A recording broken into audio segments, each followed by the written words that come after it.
TV चैनलों के चेहरे नॉर्वे की एक मामूली रिपोर्टर को घेरने में लगे कि हमारे प्रधानमंत्री मोदी से सवाल पूछने की गुस्ताखी उस मामूली सी रिपोर्टर ने कैसे कर दी। उसे पत्रकारिता का पाठ पढ़ा रहे, उस देश को नसीहत दे रहे हैं जो 180 देशों के प्रेस फ्रीडम इंडेक्स में नंबर 1 पर है।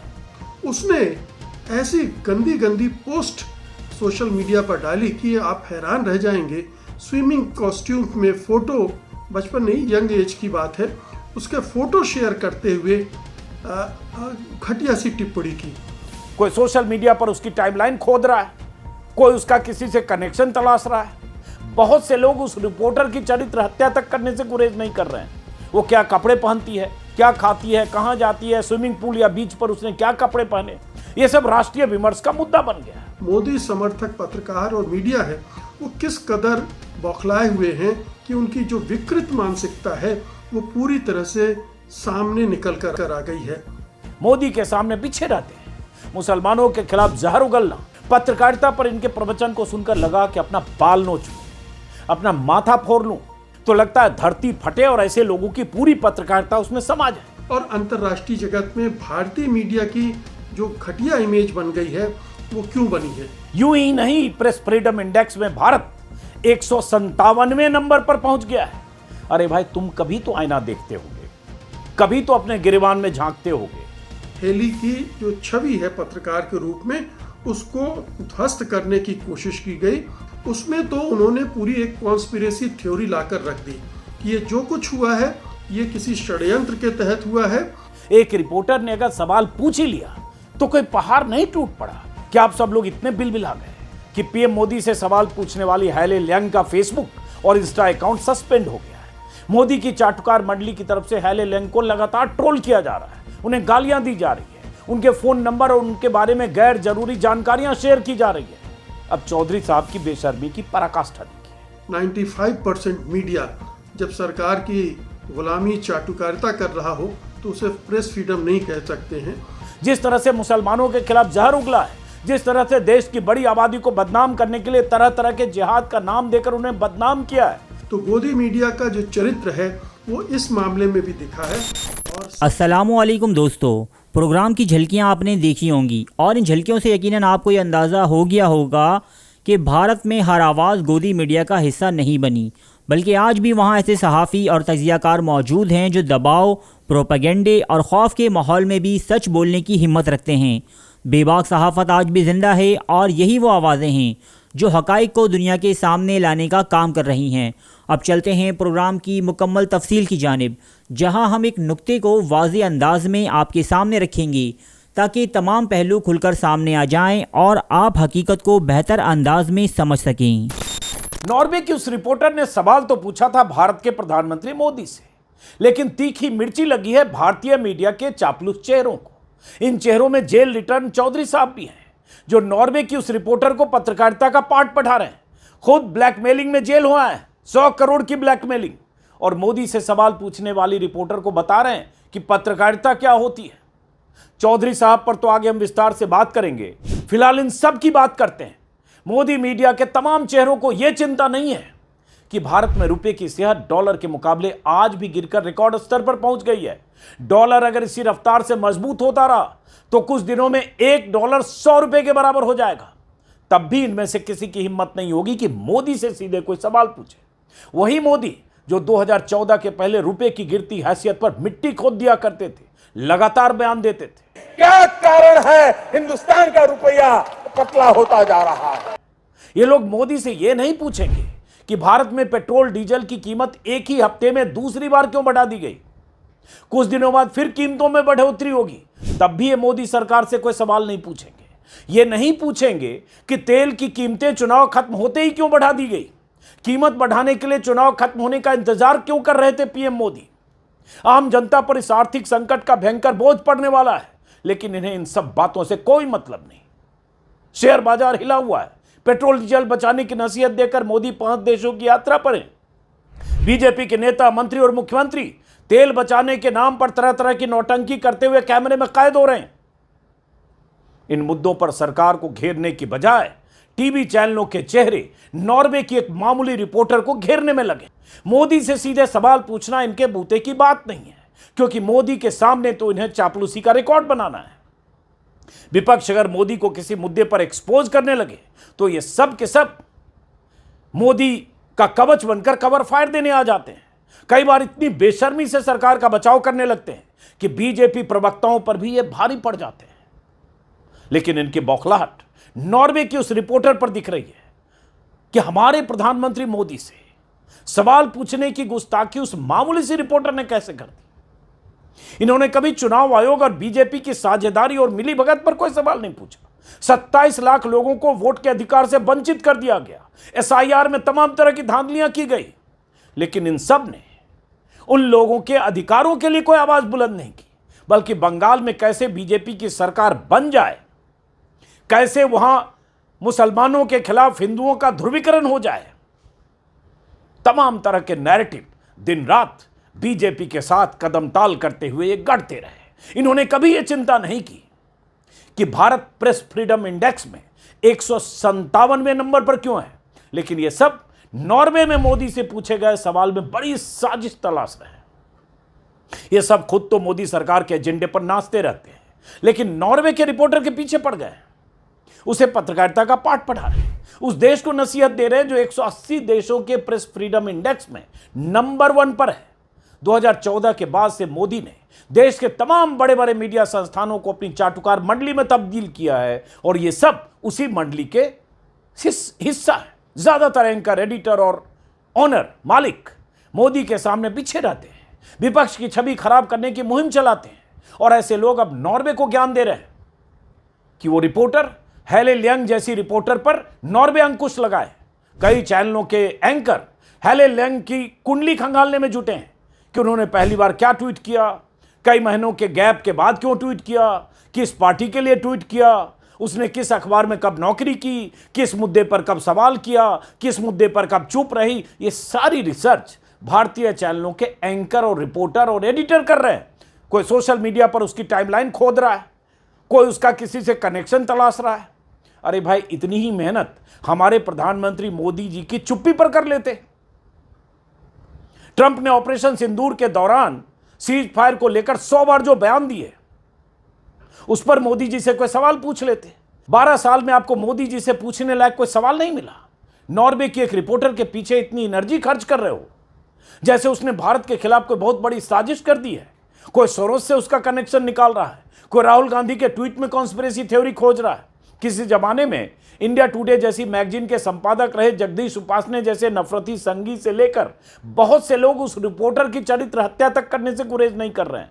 वो क्या कपड़े पहनती है, क्या खाती है, कहां जाती है, स्विमिंग पूल या बीच पर उसने क्या कपड़े पहने, ये सब राष्ट्रीय विमर्श का मुद्दा बन गया। कितना गिरोगे भाई?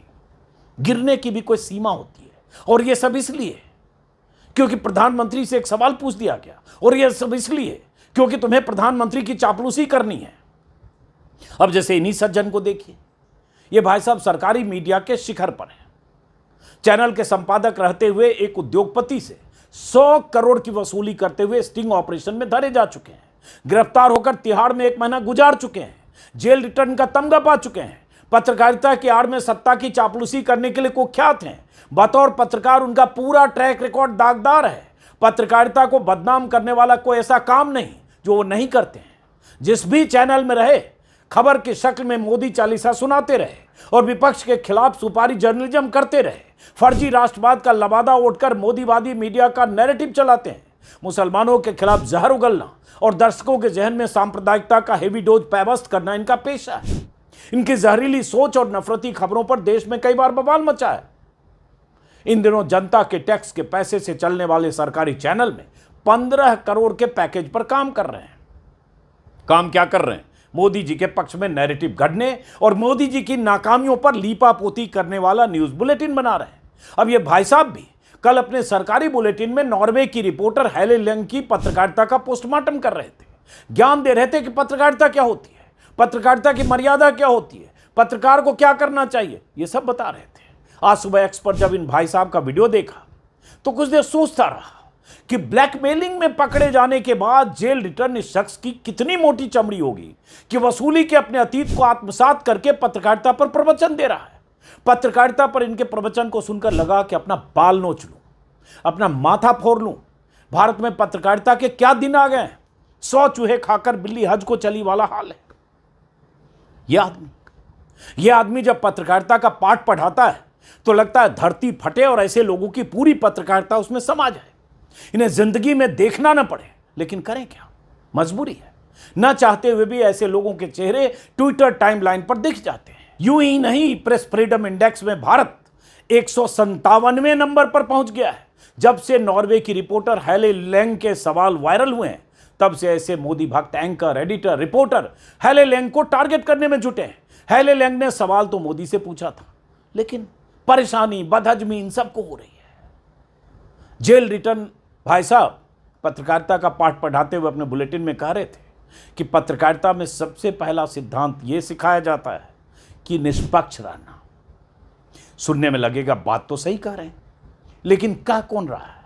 वो जो ब्लैकमेलिंग में जेल गया था, वो जिस पर मोदी सरकार की चाटुकारिता का रिकॉर्ड बनाने का आरोप है, वो जिसने अपना पक्ष पहले ही दिन चुन रखा है, वो निष्पक्षता पर ज्ञान दे रहा है, वो जो हर हाल में मोदी सरकार का प्रवक्ता बनकर ही पत्रकार रहने का ढोंग कर रहा है। इस शख्स ने कहा, जब कोई पत्रकार अपने सवाल पूछने से पहले ही अपनी राय बना ले तो पत्रकार नहीं, एक कार्यकर्ता बन जाता है, एक एक्टिविस्ट बन जाता है। हेले लेंग पत्रकार तो कहीं से लग नहीं रही थी, इनका कहना है। अरे भाई, तुम कभी तो आईना देखते होगे, कभी तो अपने गिरेबान में झांकते होगे। तुमको जो ये 15 करोड़ की सालाना डील सरकारी चैनल से मिली है, क्या वो पत्रकारिता करने की वजह से मिली है? तुम जो दिन रात मोदी मोदी मोदी करते रहते हो, क्या वो फोकट में करते हो? यही करने के लिए तो तुम्हें करोड़ों रुपए मिले हैं। तुम किसी कार्यकर्ता से कम हो क्या भाई? तुम एक साथ बीजेपी के कई प्रवक्ताओं का काम सरकारी चैनल में पत्रकार रहते हुए कर रहे हो, पत्रकार के चोले में कर रहे हो। टैक्स पेयर के पैसे से चलने वाले सरकारी चैनल में सरकार का भोंपू बनकर बैठे हो और पत्रकारिता का पाठ पढ़ा रहे हो। तुम कहां से पत्रकार लगते हो भाई? क्या पत्रकार का यही काम है जो तुम सालों साल से कर रहे हो? सॉरी, तुम बार बार बोल देता हूं। आपने जी न्यूज और आज तक में रहते हुए सालों साल जिस तरह की नफरत फैलाई है, जिस तरह से मुसलमानों के खिलाफ जहर उगला है, जिस तरह से देश की बड़ी आबादी को बदनाम करने के लिए तरह तरह के जिहाद का नाम देकर उन्हें बदनाम किया है, जिस तरह से लगातार विपक्ष के खिलाफ सुपारी जर्नलिज्म की है, वो पत्रकारिता क्या मिस्टर चौधरी? पत्रकारिता के कॉलेज में क्या यह पढ़ाया जाता है कि सत्ता की चरण वंदना करो और विपक्ष को हमेशा टारगेट करो? अपने आकाओं को खुश करने के लिए कुछ भी बोलते हो और दुनिया को यह जताने की कोशिश करते हो कि तुम पत्रकारिता कर रहे हो। सॉरी, फिर तुम निकल गया। आप सुधीर चौधरी कल अपने शो में पूरा जोर लगाकर यह साबित करने में जुटे थे कि हेले लेंग ने ज्वाइंट प्रेस स्टेटमेंट में सवाल पूछकर भारत का अपमान किया है, प्रधानमंत्री मोदी का नहीं। पहली बात तो यह कि मोदी भारत कब से हो गए? मोदी भारत नहीं है, मोदी देश नहीं है, मोदी प्रधानमंत्री हैं। जनता ने उन्हें चुना है, सवालों का जवाब देना उनकी जिम्मेदारी है। एक रिपोर्टर ने अगर सवाल पूछ ही लिया तो कोई पहाड़ नहीं टूट पड़ा कि आप सब लोग इतने बिलबिला गए। मोदी को ही भारत मानने वाले ऐसे लोगों ने ही पत्रकारिता का बेड़ा गर्क कर दिया है। यह सब ऐसे नहीं हुआ। भारत की छवि पत्रकारिता के क्षेत्र में अगर इतनी खराब है तो 12 साल से मोदी ने प्रेस कॉन्फ्रेंस नहीं की। 12 सालों में मोदी ने भारत में किसी मंच से पत्रकारों के सवालों का जवाब नहीं दिया। तो क्या करे भारत? जवाब भारत देगा या मोदी देंगे? चलो मान लिया कि नॉर्वे में पहले से सवाल जवाब का कोई सत्र तय नहीं था, लेकिन अगर किसी ने सवाल पूछ ही लिया तो उसे विलेन की तरह साबित करने में इतना जोर क्यों लगा रहे हो भाई? इतना ही जोर लगाना है तो एक बार दबी जुबान से पूछकर देखो कि मोदी जी ने आज तक भारत में किसी खुले मन से मीडिया का सामना क्यों नहीं किया। जिस दिन ऐसा पूछ लोगे उसी दिन इस सरकारी चैनल से पैदल हो जाओगे मिस्टर चौधरी, समझे तुम? ओ सॉरी, फिर तुम निकल गए। आप मिस्टर चौधरी, खबर यह भी आई कि पीएम मोदी से सवाल पूछने वाली हेले लेंग का फेसबुक और इंस्टा अकाउंट सस्पेंड हो गया है। हेले लेंग ने एक्स पर यह जानकारी देते हुए लिखा है कि प्रेस फ्रीडम के लिए मुझे यह इनाम मिला है। मोदी की चाटुकार मंडली की तरफ से हेले लेंग को लगातार ट्रोल किया जा रहा है, उन्हें गालियां दी जा रही है, उनके फोन नंबर और उनके बारे में गैर जरूरी जानकारियां शेयर की जा रही है। उनके अखबार का सर्कुलेशन कम है, ज्यादा है, कोई हैसियत नहीं है, तमाम तरह की बातें कहकर। यह अलग बात है कि वो रिपोर्टर डरने या झुकने को तैयार नहीं है, लेकिन ये सब करने वाले दुनिया में भारत की छवि खराब कर रहे हैं। दुनिया को, लोगों को ये सबूत दे रहे हैं कि भारत प्रेस फ्रीडम इंडेक्स में 157वें नंबर पर क्यों है। मिस्टर चौधरी ने अपने सरकारी शो में यह भी कहा कि हेले लियांग जैसे लोग प्रेस फ्रीडम के नाम पर पत्रकारों को मिलने वाली आजादी और पहुंच का दुरुपयोग करते हैं और कुछ खास लोगों के एजेंडे को पूरा करते हैं। चौधरी ने कहा, नॉर्वे जैसे देश को सोचना होगा, हेले लियांग जैसे पत्रकारों को फ्रीडम ऑफ स्पीच के नाम पर मिलने वाले अधिकारों पर पुनर्विचार करने का समय आ गया है। अब चौधरी साहब की बेशर्मी की पराकाष्ठा देखिए। वो नसीहत दे रहे हैं पत्रकारिता का पाठ पढ़ाते हुए और जो कह रहे हैं कि पत्रकारों को मिलने वाली आजादी के बारे में नॉर्वे को सोचना चाहिए। उस नॉर्वे को जहां एक रिपोर्टर अपने प्रधानमंत्री से कुछ भी सवाल पूछ सकती है। चौधरी साहब कह रहे हैं ऐसे लोग खास लोगों का एजेंडा पूरा करते हैं। वो चौधरी साहब जो सिर्फ और सिर्फ एजेंडे वाली ही पत्रकारिता करते हैं, अगर उसे पत्रकारिता कह सकते हैं तो, हालांकि वो पत्रकारिता कहीं नहीं है। तो जो दिन रात खुद चला रहा हो एजेंडा, वो कह रहा है वो एजेंडा चला रहे हैं। जो दिन रात मोदी जी के यशोगान में लगा हो, वो ये साबित करने में जुटा है कि मोदी से सवाल पूछकर उस रिपोर्टर ने कितना बड़ा गुनाह कर दिया है। इस देश के जो भी पत्रकार नॉर्वे के रिपोर्टर को कटघरे में खड़ा कर रहे हैं, वो पहले बताएं कि बीते 12 सालों में उन्होंने कब प्रधानमंत्री मोदी से कायदे का कोई सवाल पूछा है, कब उन्होंने मोदी के प्रेस कॉन्फ्रेंस नहीं करने पर कोई सवाल उठाया है, कब उन्होंने मोदी के तमाम फैसलों की या उनकी विफलताओं पर सवाल उठाया है, कब उन्होंने मोदी से टफ सवाल पूछे हैं, कब उन्होंने मोदी की सांप्रदायिक राजनीति पर कोई सवाल उठाया है, कब उन्होंने मोदी के 12 साल पर 12 सवाल ही पूछे हैं, 10 साल पर 10 सवाल ही पूछे हैं, 5 सवाल ही पूछे हैं, कब उन्होंने नोटबंदी, गांव गोद लेने, make in India, 100 smart city बनाने, किसानों की आमदनी दोगुनी करने, ऐसे तमाम ऐलान को जमींदोज होते देखकर मोदी से सवाल पूछा है।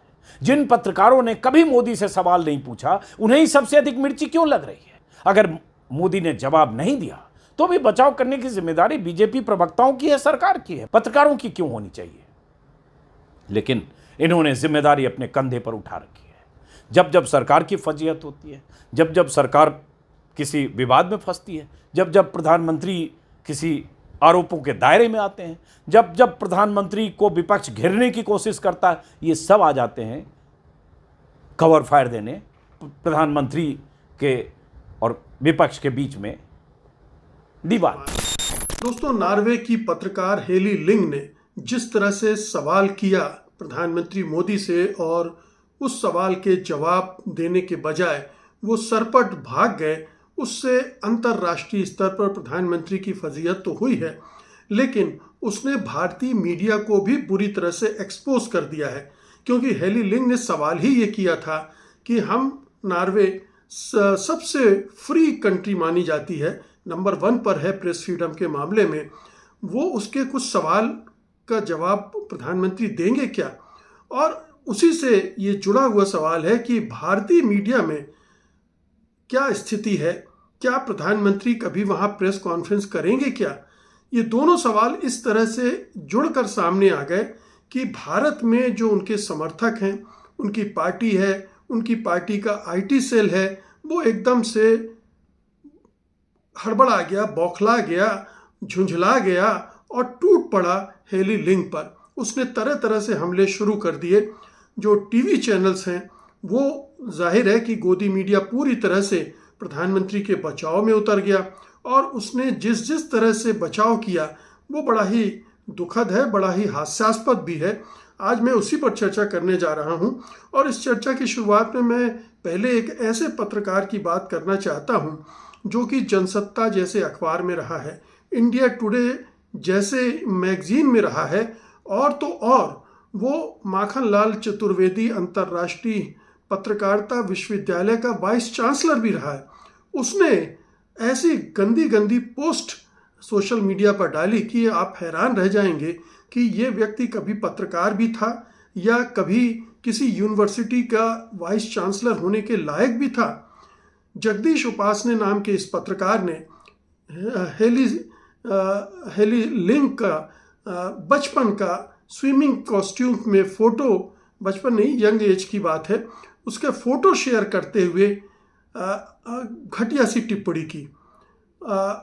जाहिर है कि ये उनकी मानसिकता को भी दर्शाता है और ये भी दिखाता है कि जो गोदी मीडिया है या जो सांस्थानिक मीडिया है या जो मोदी समर्थक पत्रकार और मीडिया है वो किस कदर बौखलाए हुए हैं कि उनकी जो विकृत मानसिकता है वो पूरी तरह से सामने निकल कर आ गई है। तो एक तो उदाहरण मैंने ये दिया, लेकिन अगर आप गोदी मीडिया के एंकरों का रुख करें तो सुधीर चौधरी, जो कि आप जानते हैं कि अपने कारनामों की वजह से काफ़ी कुख्यात हैं, तिहाड़ जेल भी जा चुके हैं एक्सटॉर्शन के केस में, और उन्होंने जो स्पेशल शो बनाया उसमें हेली लिंक को सोशल मीडिया एक्टिविस्ट बता दिया, एंटी इंडिया एजेंडा चलाने वाले बता दिया, और ये कह दिया कि ये एक प्लान्ड हिट जॉब था अपनी जो सोशल मीडिया में अपने जो ऑडियंस है या अपने फॉलोअर्स को बढ़ाने के लिए उन्होंने इस तरह की हरकत की। और हेली को वो एक लेक्चर दे रहे थे कि ये पत्रकारिता नहीं होती है, ये इमेच्योर पत्रकारिता है वगैरह वगैरह। लेकिन सुधीर चौधरी कौन सी पत्रकारिता कर रहे हैं हम सब जानते हैं। क्या सुधीर चौधरी को ये हक है कि वो एक ऐसी पत्रकार को सबक सिखाए जो इतनी हिम्मत कर रही है कि किसी दूसरे देश के प्रधानमंत्री से सीधे सवाल करे, और यही नहीं, बाद में उसने अपने देश के प्रधानमंत्री से भी सवाल किए और तीखे सवाल किए। तो उस पत्रकार की पत्रकारिता पर सवाल लगाने के पहले ज़रा उन्हें अपने गिरेबान में झांक लेना चाहिए था कि वो क्या है। फिर लीजिए, जो रिपब्लिक टीवी है, अर्णब गोस्वामी का चैनल है, वो भी उसी तरह के प्रोग्राम्स करते रहे हैं, और उन्होंने इसको एक दूसरा रूप देने की कोशिश की। उन्होंने ये देखने की कोशिश नहीं की कि भारत में प्रेस फ्रीडम 2014 में 140 नंबर सूचकांक में 140वें नंबर पर था और अब 157वें नंबर पर पहुंच गया है। 17 अंक क्यों फिसला है, और अंतर्राष्ट्रीय जगत में भारतीय मीडिया की जो घटिया इमेज बन गई है वो क्यों बनी है। बजाय इसके उन्होंने इसे पश्चिमी देशों द्वारा हमें उपदेश देने की बात कर दी और इसे विदेशी हस्तक्षेप बता दिया। इस तरह की बातें की जैसे पत्रकारों को, कोई भी पत्रकार है सवाल पूछने के लिए अपने अपने तरीके आजमाता है। उसने भी वो सवाल पूछा, प्रधानमंत्री की जिम्मेदारी थी कि वो पलटकर 2 शब्द बोल देते कि बाद में दूंगा, अभी मैं कुछ बाद में प्रेस कॉन्फ्रेंस करूंगा, या मेरे जो विभाग के लोग हैं वो आपसे मुखातिब होंगे। लेकिन ये सब करने के बजाय वो भाग निकले। तो ये उन्होंने और यहाँ तक कि अर्णब गोस्वामी तो इंडियन मीडिया को दुनिया का सबसे ज़्यादा स्वतंत्र मीडिया भी बताने लगे, और राहुल गांधी पर वो हमलावर हो गए क्योंकि राहुल गांधी ने भी एक ट्वीट किया था उस पत्रकार का पक्ष लेते हुए नहीं, बल्कि प्रधानमंत्री मोदी ने जवाब नहीं दिया इस पर उंगली उठाते हुए। तो जितने भी ये पूरे चैनल्स हैं उनका रवैया ये था। एक और शो की बड़ी चर्चा हो रही है और वो है अंजना ओम कश्यप का शो जो आज तक पर करती हैं ब्लैक एंड वाइट। उसमें तो उन्होंने पूरी एक कॉन्स्पिरेसी थ्योरी लाकर रख दी कि ये जो कुछ हुआ है ये किसी षड्यंत्र के तहत हुआ है, और उन्होंने पूरा जो व्हाट अबाउटरी कहते हैं ना कि मुद्दे पर बात करने के बजाय दूसरी चीज़ों पर बात करके ध्यान भटकाने की कोशिश की, और जो टिपिकल जिसे गोदी टैक्टिक कहते हैं कि जब प्रधानमंत्री पर हमला हो, उनकी सरकार पर हमला हो, तो कैसे ध्यान बटाया जाए, कैसी दूसरी चीज़ों की बात की जाए, तो वो उन्होंने किया। और इसीलिए उनके काफ़ी मेम्स बन रहे हैं, काफ़ी उनकी क्रिटिसिज्म हो रहा है। उन्होंने तो इस पूरे मामले को सोरोस से भी जोड़ दिया कि ये सोरोस की फंडिंग हो रही थी, ये एंटी इंडिया एजेंडा है, इसमें प्लान्ड हिट जॉब है, और इस तरह से उन्होंने हेली की जो छवि है पत्रकार के रूप में उसको ध्वस्त करने की कोशिश की और उसे पब्लिसिटी स्टंट बताया। सोरोस का जिक्र मैं कर ही चुका हूँ। विदेशी ताकतों के एजेंट का नैरेटिव गढ़ने की कोशिश की, और ये भी कहा कि हमारे यहाँ भी प्रेस फ्री है। हम सब जानते हैं कि हमारे यहाँ प्रेस कितना फ्री है। 95% मीडिया जब सरकार की गुलामी चाटुकारिता कर रहा हो तो उसे प्रेस फ्रीडम नहीं कह सकते हैं। हम जैसे कुछ पत्रकार अगर अपने स्वतंत्र वीडियो बनाकर चला देते हैं तो ये मतलब नहीं हुआ इसका कि पूरे देश में मीडिया स्वतंत्र है। और हम भी ये जानते हैं कि कब अचानक हम लोगों के चैनल बंद कर दिए जाते हैं, कब हमारे वीडियो टेक डाउन कर दिए जाते हैं, हटा दिए जाते हैं, ये सब हो रहा है। और सबसे बड़ी बात तो ये कि अंजना ओम कश्यप खुद कितनी पत्रकार हैं इसको लेकर बहुत सारे सवाल उठते हैं, क्योंकि वो जिस तरह की पत्रकारिता करती हैं वो पत्रकारिता तो नहीं है। तो पत्रकारिता तो वो है जो हेली लिंक कर रही थी, ये उनकी पत्रकारिता को कोस रही थी, क्योंकि ये जिनकी भक्ति में डूबी हुई हैं या इस तरह के जितने गोदी मीडिया के एंकर मोदी जी के बचाव में उतरे हैं और सरकार के बचाव में उतरे हैं, उनका एक एजेंडा ड्रिवन जर्नलिज्म है और वो आपको हर मौके पर दिखता है, जो इस मौके पर भी दिखा है। तो गोदी मीडिया का जो चरित्र है वो इस मामले में भी दिखा है। और सबसे दुर्भाग्यपूर्ण बात ये है कि ये अपने ही पेशे के प्रति वफादार नहीं हैं, अपने ही देश में देशवासियों से झूठ बोल रहे हैं। वो जो विश्व रैंकिंग है उसकी कोई चर्चा नहीं कर रहे हैं। प्रेस फ्रीडम पर जो बार बार अटैक हो रहे हैं उसकी कभी कोई बात नहीं करते हैं और बार बार राग अलापते हैं कि हमारे देश में तो फ्रीडम है, पूरी प्रेस हमारा आज़ाद है और पश्चिम हमें लेक्चर न दे। और ये जो कुछ भी पश्चिम कह रहा है वो एक साजिश के तहत कह रहा है। बाकी तो हमारे देश में सब कुछ अच्छा ही अच्छा चल रहा है और मोदी जी जैसा कोई प्रधानमंत्री आज तक इस पृथ्वी पर हुआ नहीं। नाजरीन, आज की वीडियो में बस इतना ही। उम्मीद है आपको ये तज्जिया और मालूमात पसंद आई होंगी। अगर आप चाहते हैं कि ऐसे ही मज़ीद दिलचस्प, बरवक्त और हकीकत पर मबनी वीडियोस आप तक पहुंचती रहें तो वीडियो को लाजमी लाइक करें, चैनल को सब्सक्राइब करें और साथ मौजूद बेल के आइकन को दबा दें ताकि हर नई वीडियो का नोटिफिकेशन सबसे पहले आप तक पहुंच सके। अपनी राय कमेंट सेक्शन में ज़रूर दीजिएगा। आपकी राय हमारे लिए बहुत अहम है। मिलते हैं अगली वीडियो में एक नए मौजू और ज़बरदस्त मालूमात के साथ। अल्लाह निगहबान।